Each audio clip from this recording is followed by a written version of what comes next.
Across this island and across the world, there are millions of people who are awakening to the understanding that this current health crisis, this so-called pandemic, is a Trojan horse which has been used to introduce a new era for humanity. The Great Reset, the Fourth Industrial Revolution, Building Back Better, whatever catchy, chirpy name the bankers and billionaires are calling it, it's not good for you and me, for the ordinary people. Relationships between individuals, families, communities, governments and nations will change fundamentally. They're coming for you, your family, your job, your savings, your home, your pension, your culture, your traditions, your freedom, your very way of life. Unless we unite to resist, we do not consent. This is not a conspiracy theory, but the outworking of a scheme written by people who hate the human race. Agenda 21 has been implemented now and will come to pass unless we unite to resist. We do not consent. Last year, a seasonal respiratory virus of high infectivity but low pathogenicity passed across the world and sadly took with it people who were very old, who were already very sick, and most of whom were in the last months and years of their lives. There were younger people who died. May God have mercy on their souls and comfort their families and friends. But in terms of the overall all-cause mortality, there was nothing to see. Seasonal viruses do this every year. They have done since time began, and they will continue to do so no matter what humans do. In 2020, in no country was there a significant increase in overall mortality compared to the past. Ireland in this pandemic actually increased her population by a couple of percent. If we take away the track and trace system, calling for the first time in medical history a case, someone who's perfectly well, who has no symptoms, and which is going to cost the UK government £37 billion over 2 years. I don't even know what £37 billion looks like, what it would buy. Would it be 2 hospitals? Would it be 5 hospitals? Would it be 1,000 nurses' jobs? I have no idea. But these PCR tests measure nothing. They are an illusion to create a crisis. If we take away the fact that the WHO changed the rules, changed the way in which we measure disease impact by saying that any death within 28 days of a positive PCR test was due to COVID, and even without a positive test, if you had symptoms, shortness of breath, fever, the things that people die from every day, that was COVID too. If we take away the hourly, incessant misery porn in the legacy media, dolefully recounting the figures and scrutinising the anguished last hours of those who were taken, and the po-faced politicians with crocodile tears pretending to care. If we take away the psychological abuse of populations across this planet, using applied behavioural psychology designed to keep them in terror.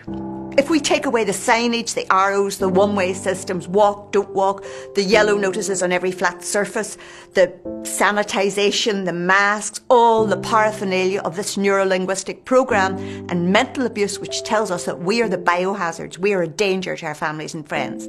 If we take all this away, there is nothing to see. The emperor has no clothes. But of course there was something to see, wasn't there? Viruses don't make laws, governments do. But what we did see, what we saw was removal of our most basic and inalienable rights. To work, to earn, to move, to associate, to kiss, to hug, to go to church, to bury our dead with dignity, to live our lives as we see fit. We saw the removal of our right to speak, to protest, to object to this tyranny. We saw censorship, character assassination and banishment of scientists and professors who dared to offer an alternative narrative. We saw our children and young people locked up, denied their education, the right to play outside, to live their precious young lives however they and their parents saw fit. We've seen millions of the poorest and most marginalised people on the planet pushed to starvation and death because of the economic fallout, because poverty kills. I've worked as a GP throughout this past year, and I've not seen people gasping for breath from COVID, but people utterly abandoned by their health system. People in despair from loneliness, from isolation, from fear. People who haven't seen their families and loved ones for months and whose lives are infinitely poor as a result. I've seen delayed cancer diagnoses, people having treatments cancelled just willy-nilly, people dying waiting for elective procedures, people in pain who can't get help. Estimates vary, but it's now assumed that between 200,000 and 500,000 extra deaths will occur in the area covered by the NHS, and that's assuming that this lunacy of lockdown stops. And a similar figure obviously adjusted for the population in the south of Ireland. The cure is much, much worse than the disease. It's time to move on. This was not about health. It never was about health. It's smoke and mirrors.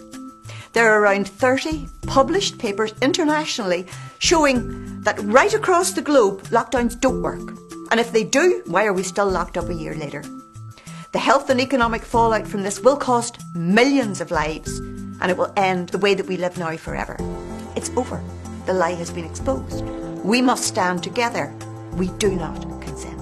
On the 20th of March, there's going to be a worldwide rally for freedom. World Freedom Day. Across this beautiful planet, people like you and me will stand together to say enough is enough. We do not consent. Here on the island of Ireland, people from every part, from all political backgrounds, from all faiths and none, from every county and province will stand together to say no. Ulster says no, but so does Munster, Leinster, Connacht, England, Scotland, Wales, Germany, Holland, Peru, right across the world. We will stand together to withdraw our consent. Go to www.freedom-alliance.org for resources to help you through all of this, and join us in the Rally of Freedom. I look forward to seeing you there.